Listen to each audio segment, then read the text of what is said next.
नमस्कार दोस्तों, आज हम लोग बात करेंगे शिक्षा को लेकर हमारी सत्ताधारी पार्टी के विचारों के बारे में। दोस्तों बात ऐसी है कि एक टीचर है अनएकेडमी के, अब तो नहीं रहे, उन्होंने एकेडमिक से इनको निकाल दिया गया, अनएकेडमी से उन्हें निकाल दिया गया। और टीचर का नाम है करण सांगवान, जिन्होंने अपने लाइव क्लास के दौरान एक बात कही थी, जिस बात में उन्होंने ये कहा था कि जो आने वाले चुनाव हैं 2024 के जो चुनाव होंगे, उन चुनाव के दौरान आप लोग अपने वोट को शिक्षित व्यक्ति को दीजिएगा, अनपढ़ व्यक्ति को वोट मत दीजिएगा।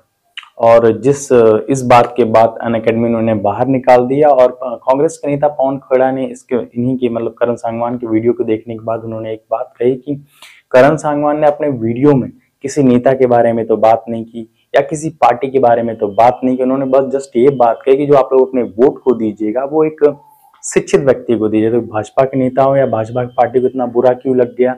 और उन्होंने पवन खेड़ा ने ये भी बात कही कि भाजपा के लोग जो शिक्षा के स्तर को गिराना चाहते हैं, चाहे वो और शिक्षा के स्तर जो यूनिवर्सिटी है उनके पीछे लग गए, चाहे वो जामिया की बात कर लें, चाहे अलीगढ़ की बात कर लें, चाहे उस्मानी की बात कर लें, चाहे जवाहरलाल नेहरू यूनिवर्सिटी की बात कर लें। मतलब उन्होंने कहने का मतलब था पवन खेड़ा के कि जो मोदी सरकार है वो जो यूनिवर्सिटीज हैं पढ़ने वाली, वहां पे उनका एकदम वो खत्म करना चाहती है। वो खाली एक नाम देना चाहती हैं, अगर ज्ञान के किसी मंदिर का एक नाम देना चाहती है तो व्हाट्सएप यूनिवर्सिटी को देना चाहती है। कहते हैं कि व्हाट्सएप यूनिवर्सिटी भाजपा के नेता और भाजपा के लोगों के लिए एकदम परफेक्ट मतलब ज्ञान का स्रोत है।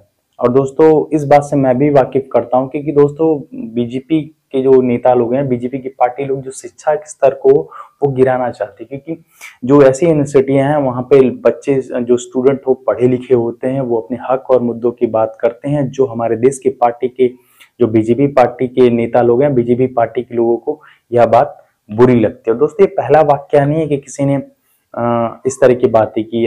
बॉलीवुड की एक्ट्रेस जिनका नाम है काजोल, उन्होंने भी एक तरह के इस तरह से कुछ सालों पहले बयान दिया था, जिसमें उन्होंने कहा था कि हमारे देश पे अनपढ़ व्यक्तियों का राज चल रहा है। और जिसके बाद मतलब बीजेपी के ट्रोल आर्मी ने उन्हें काफी ज्यादा ट्रोल किया, जिसके बाद काजोल ने खुद माफी मांगनी पड़ी। उन्होंने माफी ये मांगा कि मैंने किसी नेता का अपमान नहीं किया, मैं किसी नेता के बारे में नहीं बोली हूँ। और उन्होंने यहाँ तक भी कहा कि हमारे देश में कुछ ऐसे भी नेता लोग हैं जिन्होंने हमारे देश को सही रास्ते पे लेके जा रहे हैं, तब जाके उनको बीजेपी के ट्रोल आर्मी ने छोड़ा। तो दोस्तों मेरे कहने का मतलब है दोस्तों, जो करण सांगवान का वीडियो पर्सनली मेरी बात की, उन्होंने भी किसी नेता या किसी पार्टी के बारे में नहीं बोला। अनपढ़ नेता तो बहुत सारी पार्टी में, चाहे वो कांग्रेस की बात कर लें, बीएसपी की बात कर लें, सपा की बात कर लें, भाजपा की बात कर लें, कई सारे पार्टी में अनपढ़ लोग हैं। लेकिन पर्सनली अगर मेरी बात की जाए तो अनपढ़ लोगों से मुझे कोई तकलीफ नहीं है। यार किसी की स्थिति बड़ी खराब हो चुकी है। आज हमारे देश में आज भी कुछ ऐसे लोग हैं जिन्हें 2 रोटी और एक समय से पढ़ने की व्यवस्था आज भी नहीं। तो मुझे अनपढ़ लोगों से कोई तकलीफ नहीं, लेकिन उन लोगों से मुझे तकलीफ है जिनके पास स्रोत है पढ़ने का और वो पढ़ते नहीं। और दोस्तों जो करण सांगवान ने अपने वीडियो में कहा, मेरी पर्सनली अगर बात किया जाए तो उन्होंने कुछ गलत नहीं कहा। तो भाई भाजपा के लोगों को इतनी तकलीफ क्यों। और एक बात और कहूंगा दोस्तों, एक सवाल ये भी उठता है कि क्या हमें शिक्षित लोगों को वोट देना गलत है। क्योंकि भाजपा की नीति के हिसाब से अगर हम लोग शिक्षित लोगों को वोट देंगे तो जाहिर सी बात जो शिक्षित होगा वो बातों को क्लियरली सही समझेगा। कि अनपढ़ व्यक्ति से ज्यादा बेहतर शिक्षित व्यक्ति की अगर हम किसी बात को कहेंगे, अपने हक की बात या मुद्दे की बात करेंगे, तो जाहिर सी बात है कि जो शिक्षित व्यक्ति रहेगा वो क्लियरली समझ जाएगा। और भाजपा में कितने शिक्षित लोग हैं आप लोग खुद ही जानते हैं। चाहे वो बात करें उनकी सबसे बड़ी शिक्षित सांसद स्मृति ईरानी की, क्योंकि वो कहती हैं कभी कि मैं बैचलर ऑफ आर्ट्स हूँ, फिर कभी कहती हैं कि बैचलर ऑफ कॉमर्स है, फिर कभी कहती है कि मैं 12th पास हूँ। तो मुझे तो खुद समझ में नहीं आता है कि खुद कंफ्यूज है कि हमें कंफ्यूज करना चाहती है वो कितना पढ़ी लिखी।